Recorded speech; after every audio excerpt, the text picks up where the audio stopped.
It's been nearly 2.5 years since I've torn down a BMW N63 Hot V twin turbo V8, and at the time I tore the last one down, I think I had 9 or 10 of them at my shop. There's a constant rotation of blown up N63s because most of them at that time were blown up. But here we are 2.5 years later, and this is the only one I have.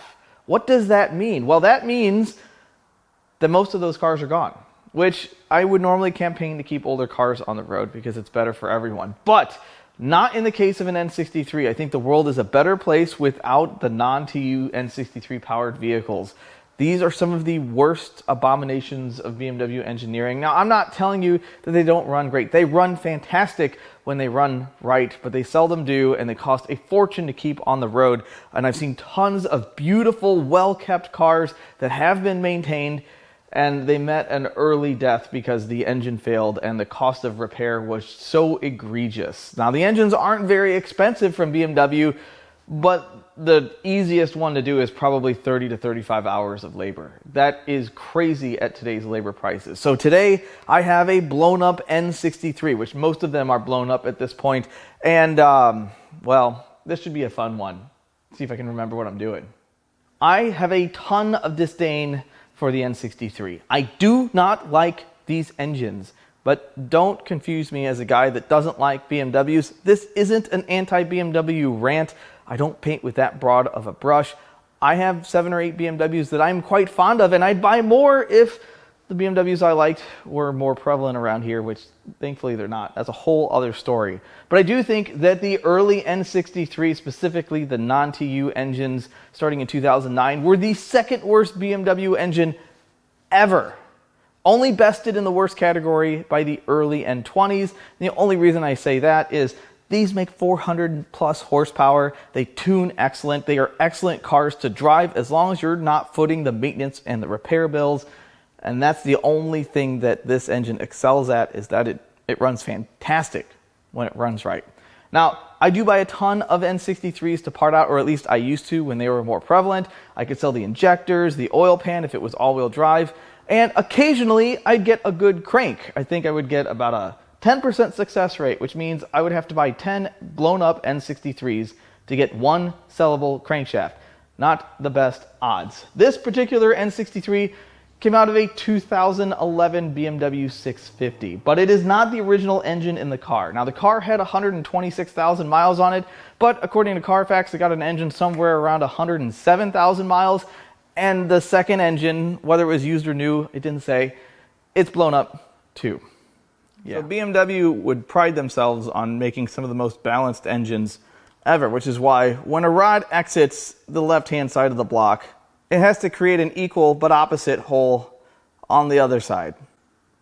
When I got this engine in, it had a flex plate with no torque converter, which leads me to suspect that this will turn over, but we're going to find out because that'll tell us how hard this is going to be to take apart.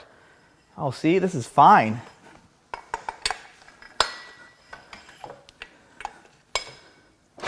It was fine. Now it's not. Nope. Oh, maybe it goes backwards. Don't ever turn your engines over backwards. It's making some unhappy noises. Oh. Oh, we just powered through it. We fixed it. Or something else happened. This engine came to me without spark plugs, so we're going to jump right into getting the turbos off.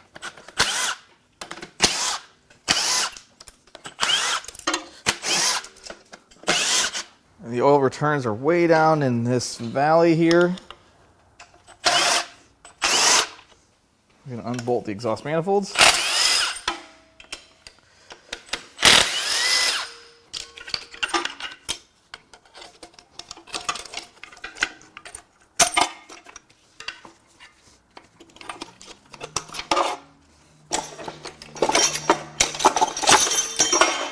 You just got to be gentle with it.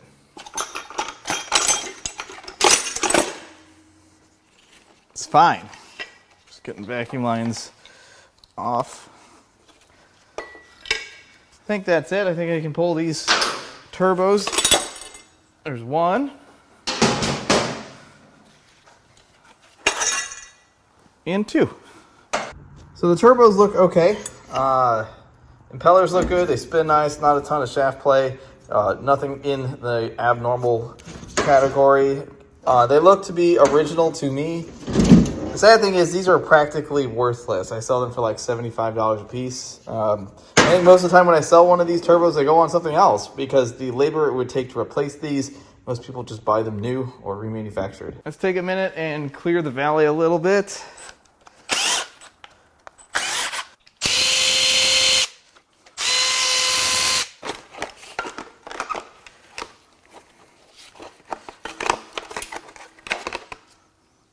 Ooh, she's been leaking. So the oil return block on N63s and S63s, but they are notorious for leaking. And there, you can see it's been leaking coolant in this area. When we pull this shield out, after we get the exhaust manifolds out, we'll probably be able to see how badly it's been leaking oil.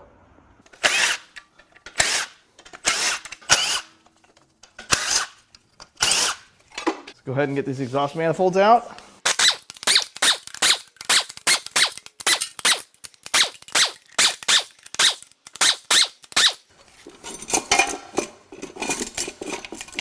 One of these comes out first, and I can't remember which one it is. It's that one. Now we can take this valley pan.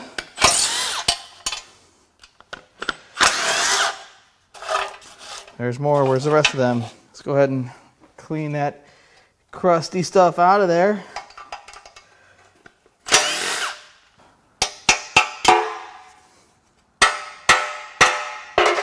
If that doesn't do it, it should have. Success.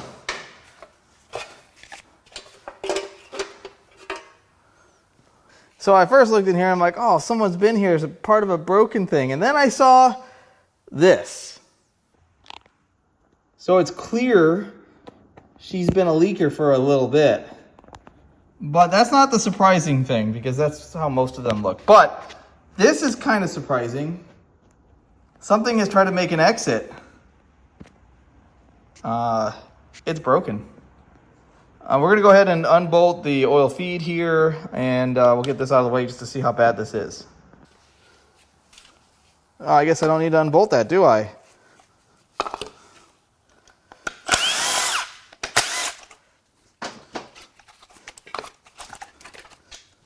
I guess I'll just kick out this way. Oops. Yeah, that's not so great. So it's pretty bad. None of this stuff is loose. But if you look at this good stuff, look at that yummy stuff. Oh, wait. Hey. We have gotten access. Oh, that looks bad. That's not good. Next, we're going to work on getting the fuel lines off.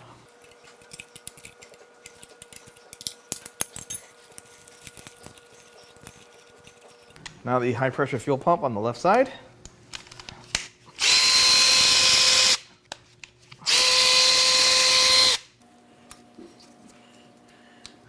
There's a lifter for that.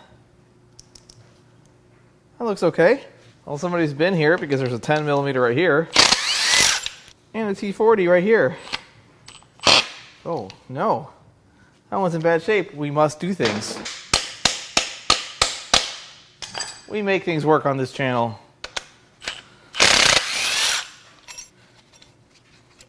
Now comes the process of removing the injectors from the head using a special tool. This requires a lot of practice.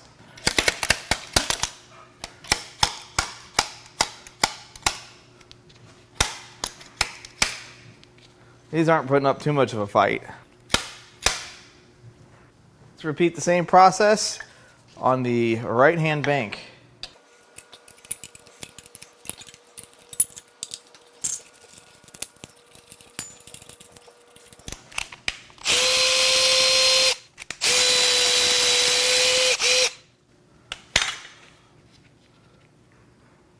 That roller looks pretty good too. Now the injector holder downers.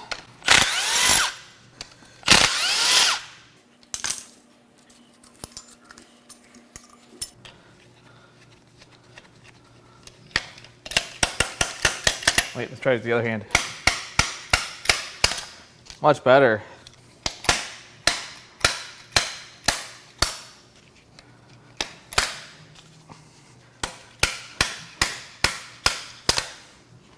So these are genuine Index 12s, a very common purchased part for N54 engines like my own. I put a U set in my vehicle. I sell sets of 6 of these. If you have an N54 and you need a set of 6, I'll take them to a buddy of mine who verifies they don't leak, verifies they're electrically all right, and I sell them with a good warranty. Now it is time to unbolt the right-hand valve cover.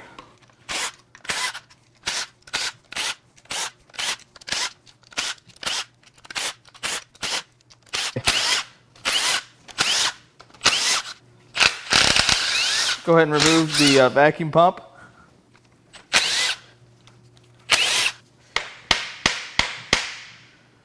All right, there's the vacuum pump. That's broken. I didn't do it. Let's go ahead and get the valve cover off. I don't really see a good spot for this. So we can just give it a...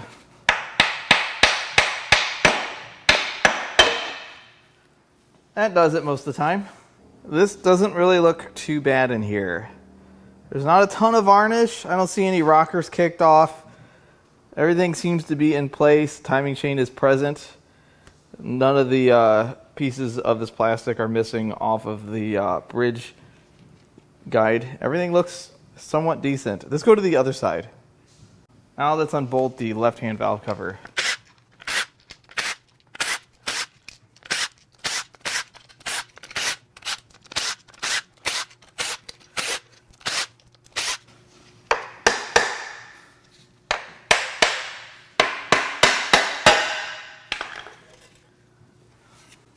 Same story on this side. All the valve train looks good. A little bit of varnish, probably a little more than the other side, but not terrible. Definitely seen much worse when it comes to these engines. Next, we're going to pull the Vanos solenoids, all 4, just to look for debris.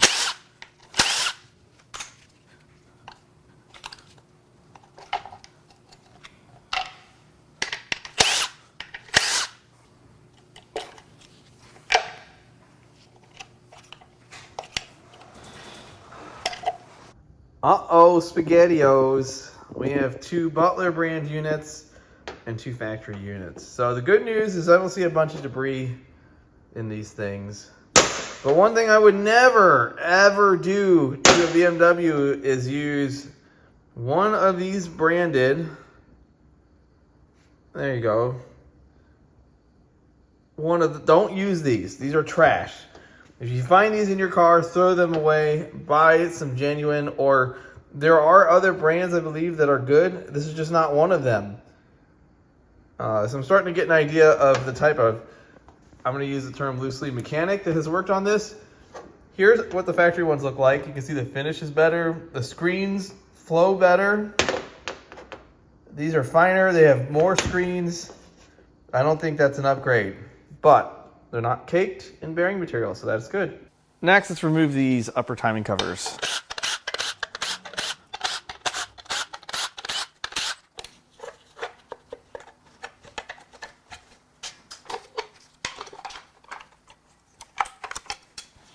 So I can take a look at the timing chain and the guys just a little bit here, and I don't see anything too crazy. In my experience, these bolts are really, really tight. The crank bolt, that is. Let's see if this will do it. Probably not. It's laughing at me. Let's see if we can do it manually.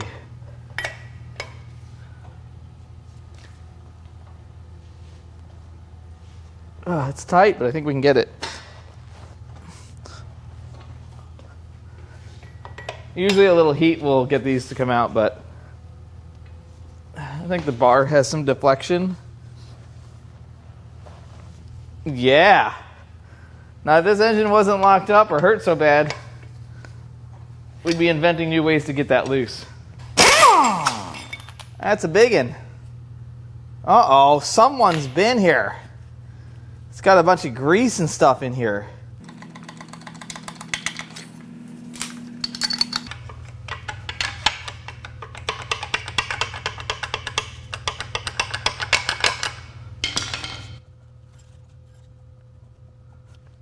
like that.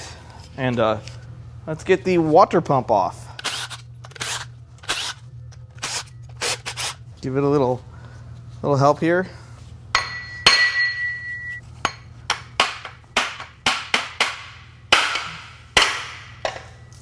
Oh, we're leaking.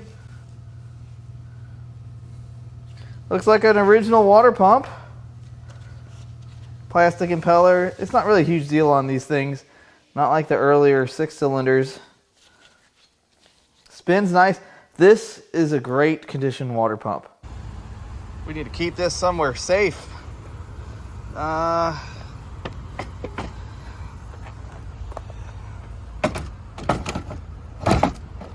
That's safe. Serpentine belt tensioner.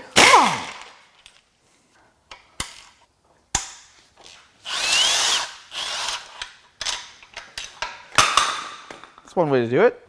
Now I'm going to remove the lower timing cover. And I know that's not the correct order. This is not what you do if you're going to service an engine. But I wanted to show you guys the entire timing system. And doing it this way is much harder because you have to get these bolts out, which are kind of a pain because the cam gears are in place. I'm just going to start zipping bolts out and we'll get the cover off.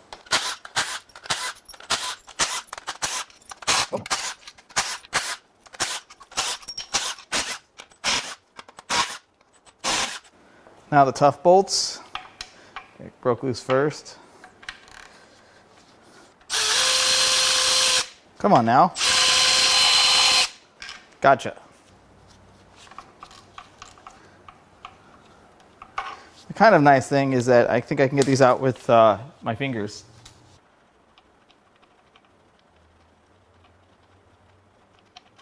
Do the same thing on this side. That one's fine. We got it.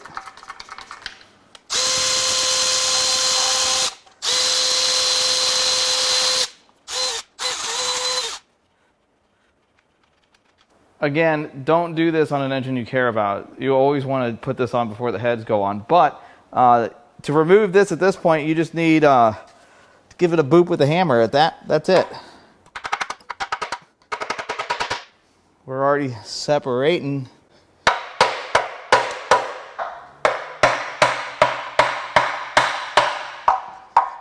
Let's get blue.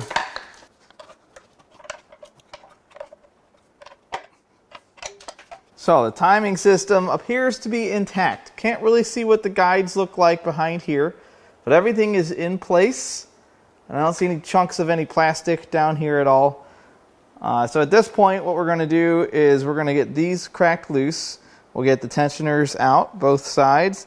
We'll get these out. These are pins that hold these rails in place. We'll get all the stuff loose so that we can cram the cam craps loose.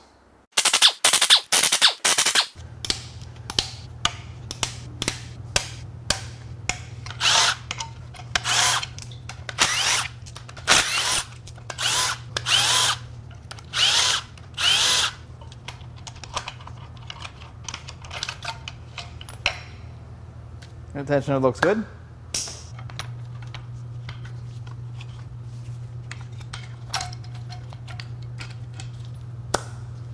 That one also looks good. So I'm going to get the cam gear bolts out.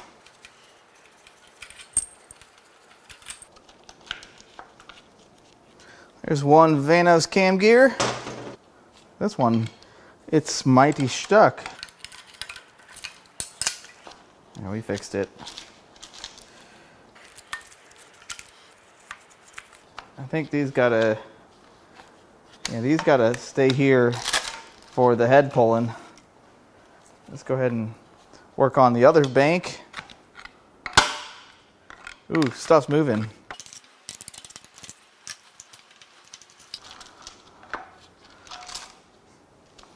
I think we can get some of this out. There's one rail. That's just going to hang out like that. There is a way to do that by using an open end wrench. I'm not going to do that. I'll pull the head and then we'll get that apart. At this point, it is time to cram the cam cramps loose. We're going to get this bridge guide out of the way as well.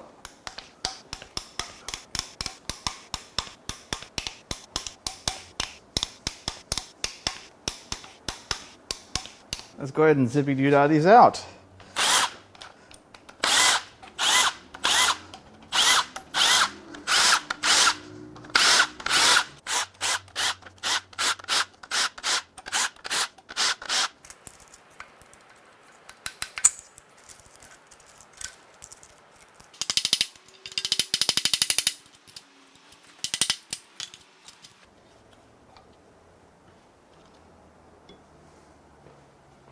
So the journals actually look pretty good. The rollers look decent. There's a little bit of metal transfer. All of them spin pretty good. There's not a ton of varnish. I don't see a ton of forbidden glitter in here, but what I do see that is slightly concerning is that. Why is coolant in this location? Looking at the cams and the caps, the cams look really nice. Little bit of transfer as we saw on the rollers. There's no horrendous damage. Little bit of grooves right there. It's really not terrible. All of this looks like it's from an engine that did not blow up. But we know otherwise. It's now time to crack the head bolts loose so we can lift ahead.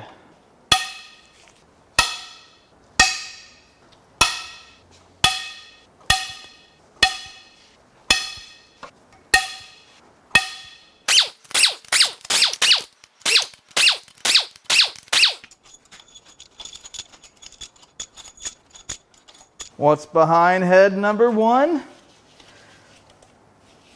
Oh wait, I need to properly remove this rubber hose. Now, off with its head. What do we have here? Well, the head gasket looks kind of nice. Yeah. That one was good. The rest of this doesn't look too terrible. I'm going to soak up a little bit of oil that's in the cylinders and we'll take a look. So, the pistons don't look too shabby. There's not a ton of wear in the bores. There's a little bit. Can't tell what that looks like. That one's got a little bit more. But this side looks pretty good. And as such, the cylinder head also looks pretty good. I don't see any signs of trauma anywhere. Now, it is time for science on the right bank.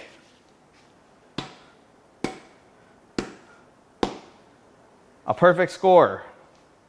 At this juncture, we can remove the timing chains and the rails. Very nice. So the rails, they do have some wear. But they're not broken, which for a BMW, you know, that's a challenge in itself to not have broken rails. I think that's a challenge for most BMWs. Unfortunately, the chains are captured in these. Pretty normal. You can take them apart. Don't reuse these ever. We're going to rinse and repeat on the left-hand bank.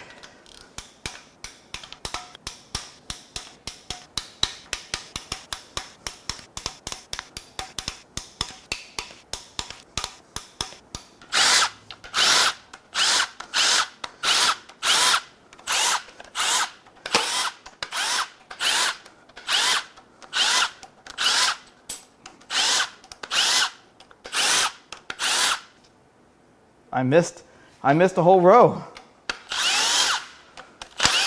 It's fine, don't look at it. You can call me Mr. Out of Order. You know,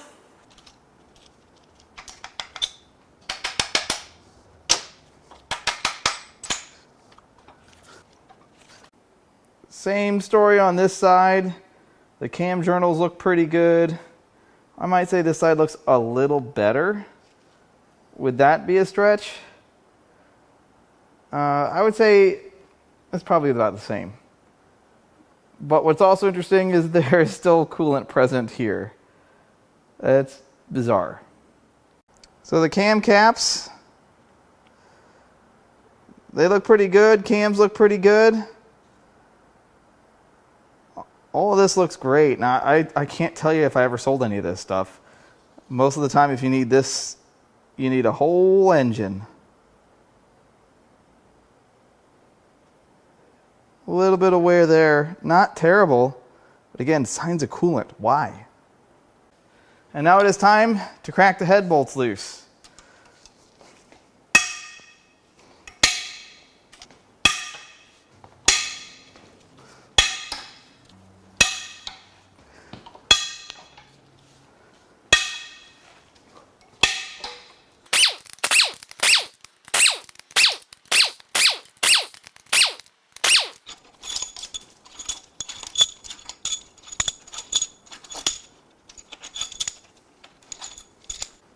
And let's yank this head off. What the? Do I need blue for this? Did I miss a bolt? Do I know what I'm doing? Do I know where I am? Oh, we leaked some sort of mixture out of the head surface. We'll see. Well, ew.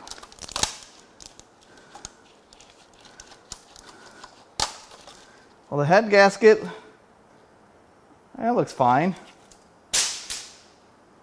I don't really see any problems here. Well, nothing looks terrible. There's a little bit of scoring in this cylinder. Much worse than the other side. I don't see, wait a second. Is that piston cocked a little bit silly? Is this one of those fancy rotating pistons? No. No, it's fine. There's nothing. What caused that then? The cylinder head. This one's wet, but there is something peculiar here. Looks like it's had an injector cup repair. So the DI injectors fit in here. But this one looks like it has a sleeve in it. Let's see if I can zoom in on her. All right, there. I have yet to see that. I don't know if that's a standard thing to do when you mess up an injector cup. I mean, I call it an injector cup because it's not like a diesel cup. It's literally a part of the head casting. So I guess if you mess it up somehow, you can put a steel sleeve in there, and that's what it looks like. It is now time for some science on the left bank. Ah, we got a disconnecting rod on that cylinder. I'm going to rotate this just enough to get some of the juices out of it. And I think I'm going to pull the lower pan without flipping it all the way over because I think there's going to be a bunch of carnage inside. And I don't want to fish it out of the engine. I think that is sufficient. I'm going to unbolt it at this angle and I'll probably make it level again before I drop it. So I'm going to get everything but 1 or 2 bolts out.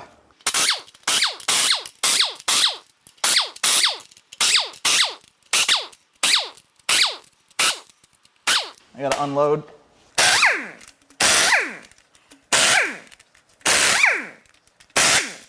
Oh, we're leaking coolant out of the pan. That doesn't go there. Let's get one more bolt out and see how much comes out. Oh, we're raining. Not usually a good sign when coolant comes out of the oil pan. Oh, there's some oily substances too. Oh, sweet, I just hit a mosquito into the pan. All right, I'm gonna loosen up the final bolt. I just don't want to drop any parts into the pan. Oh my goodness.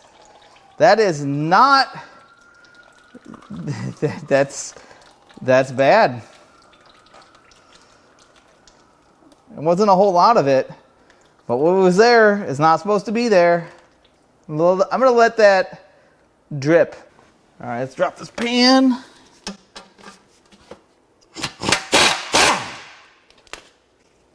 We have any liquids in there. Oh, that's bad. So this is what the inside of the lower pan looks like. That looks kind of important. It's aluminum. This though, that's heavy. That's a chunk of rod, I think. The reason that this has some tapioca pudding in here, most people would say, oh, it's got a blown head gasket. Well, what I think happened is when this thing let go, it's highly likely, that's not good. It's highly likely that when this let go, it whatever was flailing around in here punctured a coolant jacket, and then the coolant went into the crankcase, and it ran for just a minute until it stopped.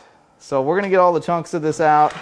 There's not as much debris in here as I expected, but we haven't pulled everything apart. There's still more that can hold a bunch of debris. I don't recognize this. What the, is this a fingernail? It's probably a bearing. We're going to get all the pieces of this out. I'm going to stop digging in this gook, and I'll get it cleaned off. So here's what it looks like cleaned up. Definitely, that is a smashed section of connecting rod. That's bad. There's a wrist pin circlip. This is what I don't recognize. I don't know what that is. The rest of this looks like aluminum chunks from the inside of the block. Maybe parts of piston. It's hard to tell.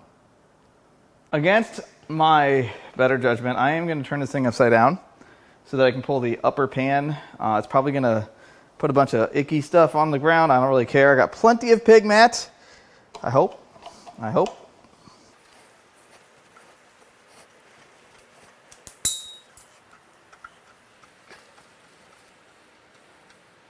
So here's what it looks like inside the upper oil pan. The pickup screen, clean as a pin, but it's broken, and it looks like the oil pump is shoved into the back of the oil pan. That's not good. It actually looks like, yeah, the mount is broken. I can see some carnage going on in there, but the rest of this looks relatively undisturbed. That's pretty interesting. We're going to get this out next. We'll get the oil filter. Ooh, it's loose. All right, so we're going to get that out. We'll take a look at that at the end of the video. Well, they didn't take an oil filter from me, but where's that oil going? On my floor? Probably. It's fine. Let's go ahead and remove the broken pickup. Only one bolt needed.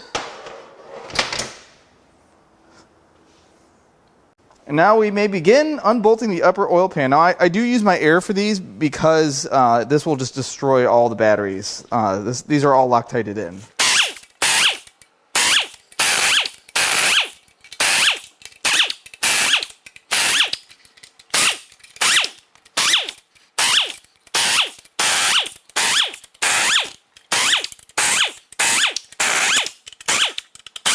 And like that, the upper pan is unbolted. Give it a little nudge. Let's go ahead and lift her off.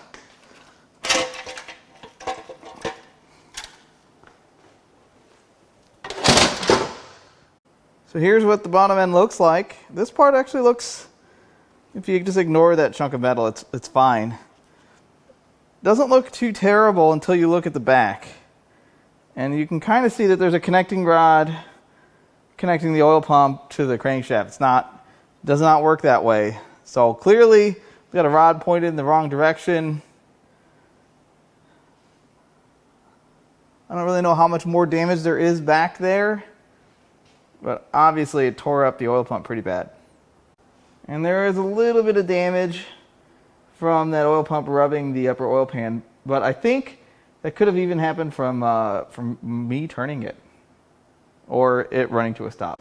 All right, now we're going to see if we can unbolt the gear on the oil pump.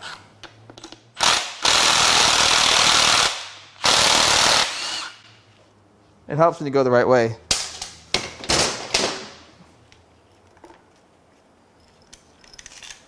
Let's go ahead and unbolt the oil pump. Oh, that bolt is bad. It's kind of bent. Yeah, we're not going to reuse that one. There's a 13 on the other side, but it's probably going to get in the way if I try to leave it.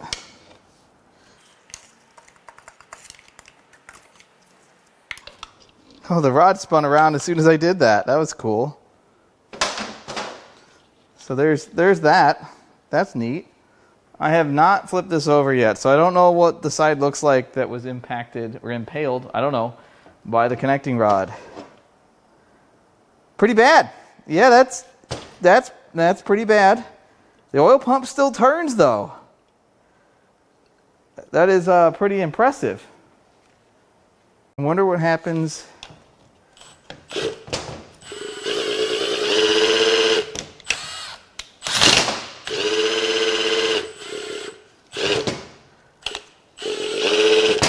There's definitely some resistance. That's all she wrote. I just wrecked the battery. That takes a lot of force to turn that. I don't know why. Well, you guys know what's next.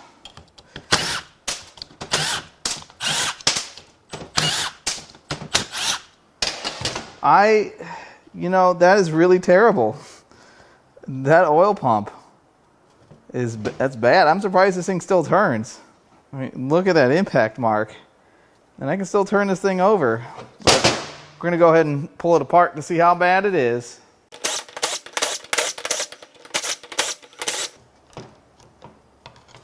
Ooh. Well, it's full of muck. Oh, and look, where it impacted, it didn't really matter so much. I mean, maybe it did, but I can't take this out because I screwed it up by putting the nut on it. That was dumb on my part. So here's the damage on the pump. Yikes, you can see it impaled into that section there. It is not so great. But I think all I did was limit its adjustability because this is an adjustable oil pump, unfortunately.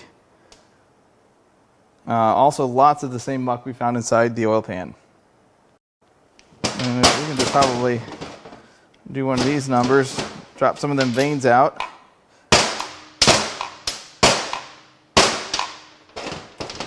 There's a couple. They don't look too bad. I don't see any major damage here. They're disgusting. Now it's time to pull apart the short block. Let's see if we can get this thing to turn over so I can access. There we are. I must say it spins rather nice until it doesn't. Right there, if we can get the first two off.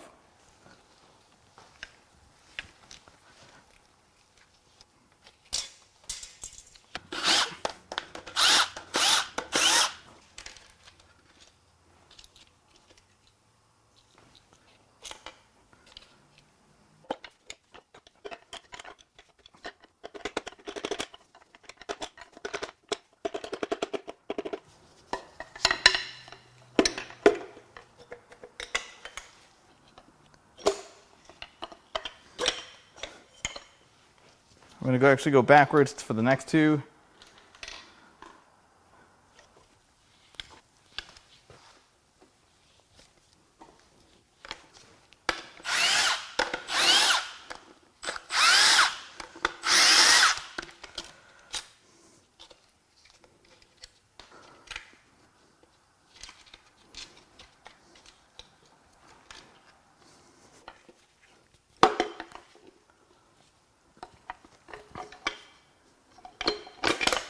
Whoa there, almost launched that one.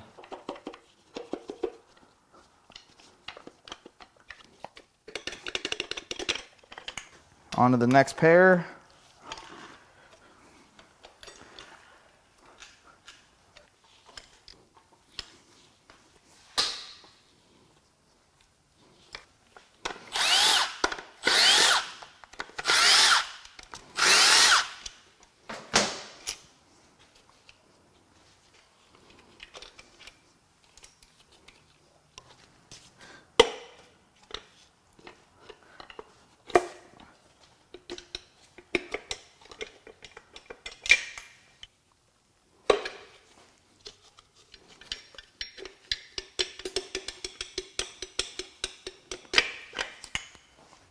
And the final,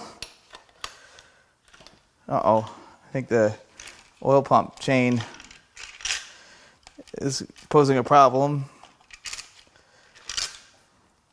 Just like so. We're going to try to get the broken end off. I think we can do pretty good on that. I'm going to try to use the impact first.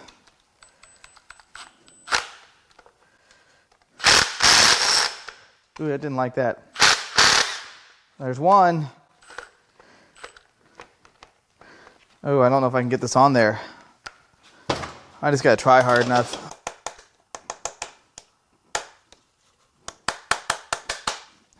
I think we did it.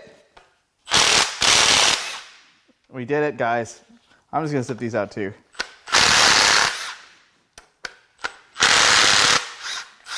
I know it's wrong. You don't have to tell me.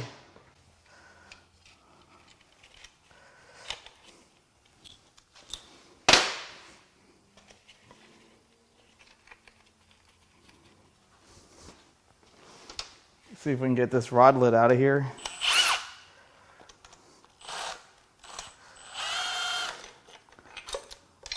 Oh, it came out.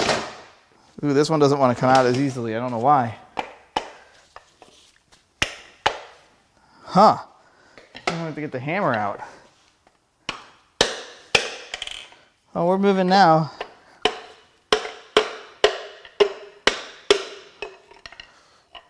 Uh-oh. I don't know if this will come out sideways, but we're going to find out.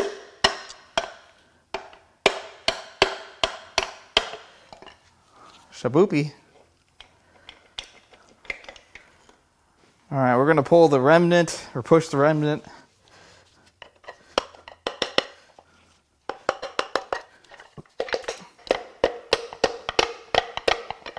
I seem to have stopped moving here.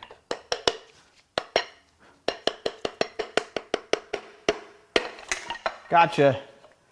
Oh, I see what happened already. Now we can begin removing the main cap bolts.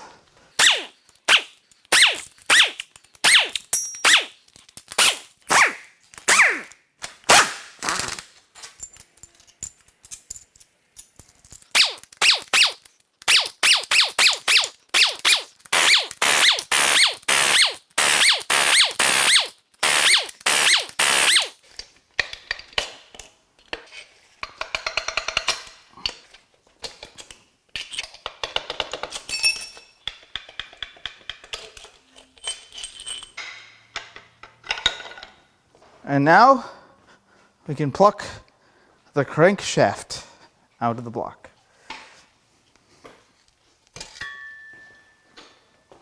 So here are the rod bearings. They're pretty worn. This is pretty typical for like an 80 to 90,000 mile N63. It's definitely through several layers of the bearing. You can see some copper in it. There's some grooves, like there's some debris. They are not great, but they're all consistent. On to the rods and pistons. They're really not bad. A bit of carbon on the top. The rings are all freed up for the most part. The oil control rings, pretty gummed up. They're not stuck in the ringland, but they are pretty gummy. None of the pistons are horrendously damaged until you get to the very end. And they all are consistent as well, which is what's really nice to see. We'll just skip this one. We're going to go right to these. So this one, it's got a chunk missing out of the skirt. It's from its wild neighbor. Some scratches. Again, not bad, but this tells the story right here. Look at that twisted and bent rod. This is the most telling thing right here. So this is from the crankshaft, and the only way that the piston hits the crankshaft is when the piston or the rod gets compressed from trying to compress something that doesn't compress, like, I don't know, a liquid. It sheared the rod off. The piston some of those strange pieces we found in the pan came from the crank shaving the piston away. So what this is, I didn't recognize it at first, but that's what that is. That's part of what the crankshaft. It's swarf. You guys taught me that. But this is from a hydrolock situation. There's a broken section of rod. Now these are really strong rods. Like when these engines are tuned, the rod is usually not the weak link for quite some time. But in this case, you can't compress a liquid. We've seen it before. So the main bearings. This is the front of the engine here. There's some considerable wear. This is all indicative of a higher mileage N63. Like I said, 80, 90,000 miles. Pretty high for an N63. It could be higher than that. But most of these cars aren't cared for as well as they should be. None of this looks like it's coming apart anytime soon. So here's the crankshaft. And it looks good for the most part. I mean, there's no groove journals. I don't see any deep scratches. You can't feel anything when you run your fingernail across it. And that is true all the way to the back. There's not a huge ridge from wearing on the main seal, but anytime you have a hydrolock event in an engine, you risk damaging the crank. You can twist it, you can bend it, and you can't really see that with the naked eye, but you can definitely tell there were some impact marks right there with the piston. That was shaving the piston down. There's also some marks right here. So because these cranks are pretty valuable, and when I say pretty valuable, I think a used one's worth between $600 and $800 if it doesn't need major machine work. That is enough for me to warrant taking this to the machine shop to verify it's good or bad. It may cost me 50 or 100 bucks just for them to tell me it's junk, but I'd rather do that than sell it as good. And my experience tells me that even if it is bent, they might be able to straighten it, and I can still come out ahead and keep a piece of metal out of the scrap bin, and then some poor soul can put an N63 together, which I don't know who these people are, but I can sell 10 cranks a week if I had them. And looking at the oil filter, because this was not an oil-related failure, there's not really anything notable in here. It all looks pretty good. And it is a, what kind of filter is this? A ProTech Spendy. So here is the block. And as you can see, the block has some pretty significant damage. The rod punched a hole here, went through the center. That's the oil supply for the piston squirters. It knocked into that. Damaged the bottom of both bores significantly.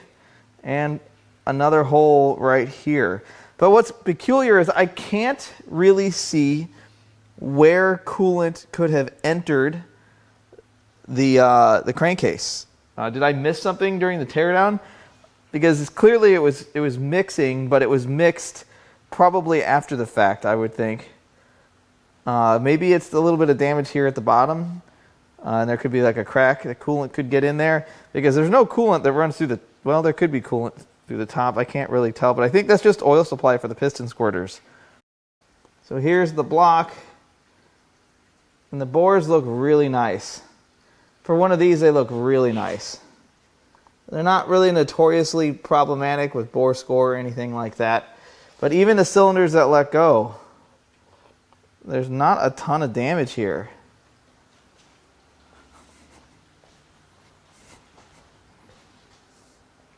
This one here has some pretty deep grooves. It's going to need some machine work. Not that you'd fix this block. But the rest of this looks pretty okay. That's the one that let go the most. But that's all from the end, from when that rod broke. All of that damages. So what causes an N63 to hydrolock? Well, traditionally, or should I say more commonly, people drive through standing water and it sucks in water and bends or breaks a rod. But an N63 is reverse flow, which means that the intakes are lower than the exhaust, which means that water would have to go uphill to get into the cylinders. Now, I'm not going to say you can't hydrolock an N63, but it would have to be so submerged that we would have seen signs throughout the engine that it was underwater, and we did not see that anywhere. Now, another way that an engine can hydrolock is on its own coolant. like Toyota Priuses, they blow head gaskets, and these engines don't really blow head gaskets, but it could blow a head gasket, and when you shut an engine off when it's hot, the cooling system has more pressure than the combustion chamber since it's not running, and it pushes coolant into a cylinder. You start it up the next day with coolant in the cylinder, and it bends a rod, and eventually it will break one. Toyotas and some other brands have some problems with that. But I don't think that was the case here, because if that were the case, we would have one really, really clean piston, and we would have seen damage to the head gasket or cylinder head, which we did not. Now, these engines also have water-to-air intercoolers, which I have sold because they do leak, but in my experience, they don't leak enough to hydrolock an engine. If you guys watched the F-150 4.6 liter blow-up video that we did and the teardown, we had that engine with a garden hose down the intake, and it took a very long time to hydrolock it. So definitely not going to happen from a water-to-air intercooler, although those will throw misfire codes when they fail. There is one way that I have left out, and that is fuel. So these injectors are as reliable as the engine, which is not at all. And they fail all the time, and usually when they fail, they'll cause some misfires at idle, and eventually it'll clear itself out. If your N54 or N63 runs rough when you first start it up, look at your injectors. You can actually diagnose this by looking at your rail pressure when you go to start it and watch it build back up. You can watch your fuel trims, your oxygen sensors. There's a lot of ways to diagnose this, but these injectors can hang open or not close properly. They can dribble fuel after you shut the engine off. And I bet that's probably what happened here. I bet this thing bled some fuel into it, and when they shut the car off. When you shut the car off, the rail pressure stays really high. If that injector bleeds down because it's not burning it, the engine's not running, you can fill a cylinder with some fuel, and you go to start it with fuel in the cylinder, and it can snap a rod. And I bet that's what happened here. Now, I don't think it ran super long like this. I think it ran long enough to lathe away parts of the piston and then eventually snap the rod when the crank tried to pull it apart. And that's probably what caused the holes, that flailing section of rod, damaged the oil pump in the block and the valley. That's probably how this whole thing unraveled. And this is just one way that these engines can fail, and this is why I don't like N63s, because these engines embody every single failure mode that every BMW has ever had in one singular engine. You risk fuel system failure, whether it's injectors or high pressure fuel pump. You have timing chain guide failure. I've seen it time and time again. They burn oil. They have valve stem issues that has existed since the N series V8s existed in 2002, since the 745 came out. These also have issues with rod bearings and oil consumption. They burn oil, and I'm probably missing a whole bunch. They have coolant leaks, tons of oil leaks, the oil drain back block and the valley leaks all the time. The turbos have wastegate issues. I could keep going, which is all of the reasons why I would never recommend anybody buy a non-technical update N63 from 09 to about 13. Those engines and the vehicles they come in run away, unless that's exactly what you want to run towards. I myself own some pretty terrible cars, I must admit, but that has to be your jam or it will put you in one. So this engine has a ton of really good parts to sell. I'm going to get the crank checked. It's probably not great, but it might be salvageable. And if you'd like to buy any parts out of this or anything else from the engines I've torn down, if you need a good N63, don't call me. I don't support putting N63 cars back on the road, but I do sell parts for them. It's kind of counterintuitive. Regardless of that, I don't have any N63s right now, but I have plenty of parts that those cars have. That makes no sense. So if you need any parts for that, you can email us. I'll leave our email in the video description. You can also go to importapart.com and peruse our inventory.